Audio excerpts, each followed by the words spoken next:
Natagpo ang pira-piraso ang katawan ng babaeng to sa kagubatan. Bakit? At sino ang gumawa? Teka, kwento ko sa inyo. Wait, bago ko ikwento, malamang ay may ilan sa inyo na nakapanood na ng kasong ito. Ngunit, nais ko lamang ipaalam na maaaring may mali o kulang sa ilang bersyon na inyong napanood. At posible ring may pagkakamali sa aking panig. Gayunpaman, sinikap kong ibahagi ang mga impormasyong batay sa mga mapagkakatiwalaang sources. Bakit ko to sinasabi? May mga napanood akong storytelling tungkol sa kasong to na sinasabing hindi nakapagtapos ng kolehiyo ang biktima at umangat lamang ang kanyang buhay dahil sa sospek. FYI, hindi siya high school graduate. Nakapagtapos siya ng master's degree in business administration bago pa niya makilala ang sospek. Nakakalungkot isipin na sa ganoong paraan siya na ipakilala. Na para bang pera lamang ang habol ng biktima. Take note, kababayan pa natin ang biktima sa kasong to. Sa comments, mababasa rin na walang sipat siya ang ilang kababayan natin sa biktima. May mga nagsasabing, ito yung biktima na hindi nakakaawa. Yan ang napapala kapag hindi makontento at manggagamit. Kawawa naman yung suspect. Seryoso, what the guys? Sana bago tayo humusga, sinikap muna nating alamin ang totoong nangyari. Pero ang totoong mali dito, syempre yung gumawa ng kwento at yung pabayang content creator. Para sa mga gumagawa ng true crime content, mahalaga ang maingat at masusing pananaliksik. Hindi sapat na kukuha ka lang ng impormasyon mula sa ibang content creator, tapos babaguhin mo lang yung pagkakakwento para magmukhang sariling gawa. Ano yan? May ma-upload ka lang? Bigyan natin ng respeto ang mga biktima sa pamamagitan ng pagbibigay ng tama at pakatarungang kwento. Gigil nyo ako eh. Anyway, ituloy na natin ang kwento. Siya si Norife Herrera. Tawagin nating Janie, kasi yan yung palayaw niya. Pinanganak at lumaki sa Pilipinas. Nakapagtapos ng 2 business degree. Isa na dito ang Master of Business Administration na natapos niya sa isang university sa Singapore. Then, bumalik siya ng Pinas para magtrabaho sa mga malalaking multinational corporations. Year 2007, 24 years old na si Janie, siguro naisip niya, tumatanda na ako, kailangan ko na mag-asawa. So nagpakasal siya sa matandang Amerikano. Ito, si Lawrence Jones. Tawagin nating Lawrence. Nasa 69 to 70 years old, taga Monterey, California, professor sa Naval Postgraduate School. Ayon sa mga reports, maaaring sa dating site nagkakilala yung dalawa. I guess nang makita nila ang litrato ng isa't isa, napasabi na lang sila ng, uy, positive. So ito na nga. Dahil sa age gap, may mga tao sa paligid nila na madaming hanash. Like, Isa na namang Pinay ang nakaahon sa hirap. Desperado na si girl. ako din, desperado na. Pero syempre, dead man lang si Janie. Dahil mas madaming tao ang nagmamahal sa kanya. Si Janie kasi, mabait, mapagbigay, at relihiyoso. Volunteer siya sa isang community service na tumutulong sa mga kabataan. Ayon pa sa mga nakakakilala sa kanya, hindi nila kailanman narinig na nagsalita si Janie ng masama tungkol sa ibang tao. Paglipas ng panahon, hindi na naging maganda ang relasyon nilang mag-asawa. Madalas silang mag-away. Ayon sa mga ulat, hindi sila nagkakasundo sa maraming bagay dahil sa agwat ng kanilang edad. 2012, 5 taon nang lumipas, mas lumala pa ang tensyon sa relasyon ng mag-asawa. Na-realize ni Janie, grabe, ang lala na niya. Bakit ba nagtitiis ako sa ganito kalalang sitwasyon? Sigurado mas lalala pa to paglipas ng ilang taon. Ayoko nang balalain pa. I think, ito na ang tamang pagkakataon. Isa lang ang naisip ni Janie upang mapigilan ang lumalalang relasyon. Nag-file siya ng divorce at iniwan na niya si Lawrence.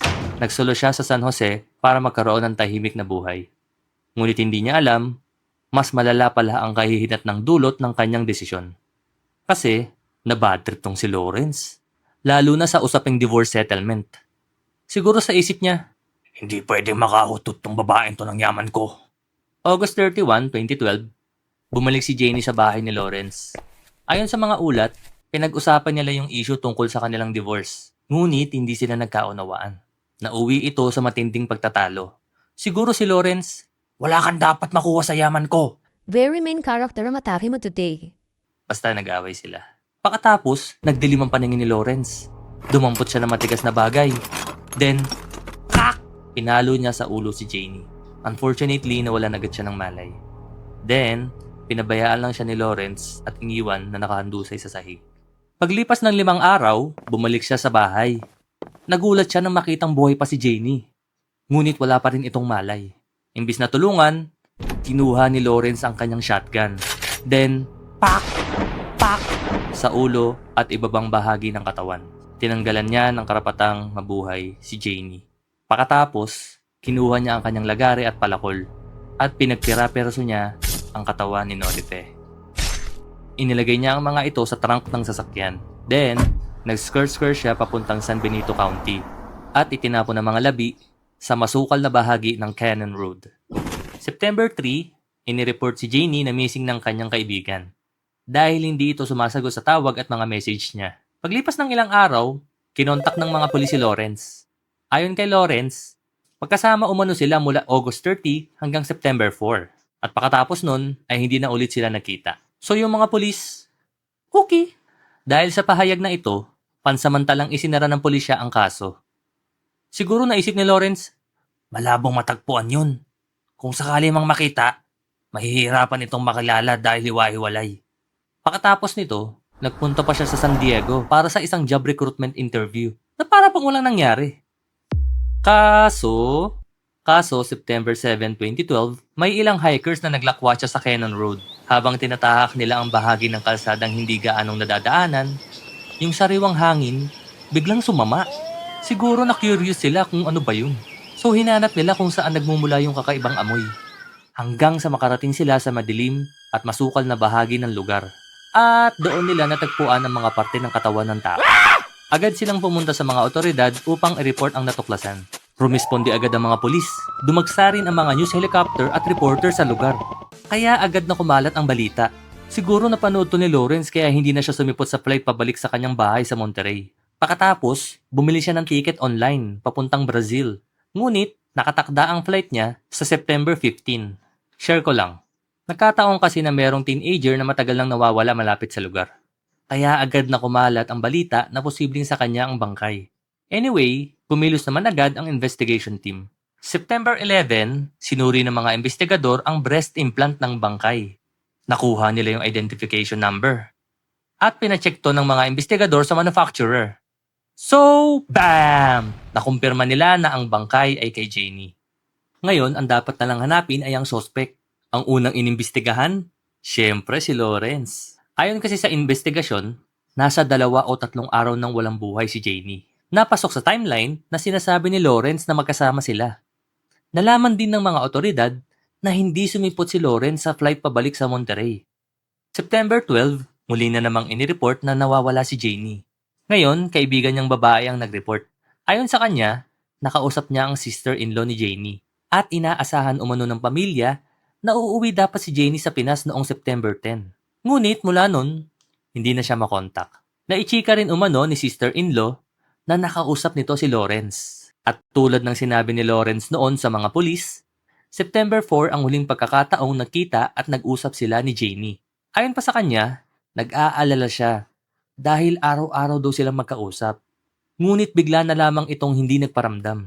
Pakatapos, iginiit din niya na ilang beses na umano siya nag-report sa mga pulis tungkol sa pagkawala ni Janie. Ngunit wala raw siyang natatanggap na update mula sa mga otoridad. I guess, hindi bumenta ang drama ni Lawrence dito sa kaibigan ni Janie. Kaya inisplok niya sa mga investigador lahat ng napag-usapan nila ni sister-in-law. At nang imbestigahan nila ang kaso, boom! Lumabas ang katotohanan. Walang anumang cellphone communication ng mag-asawa mula pa noong September 1. At wala ring record na tumawag si Lawrence sa mga pulis.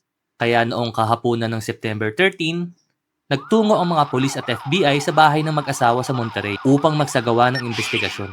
Sa loob ng bahay, nakakita sila ng mga mantsa ng dugo sa mat, carpet, dun sa lagari, at dun sa palakol. Pakatapos, isinailalim nila ito sa DNA testing at tumugma ang mga sample kay Janie.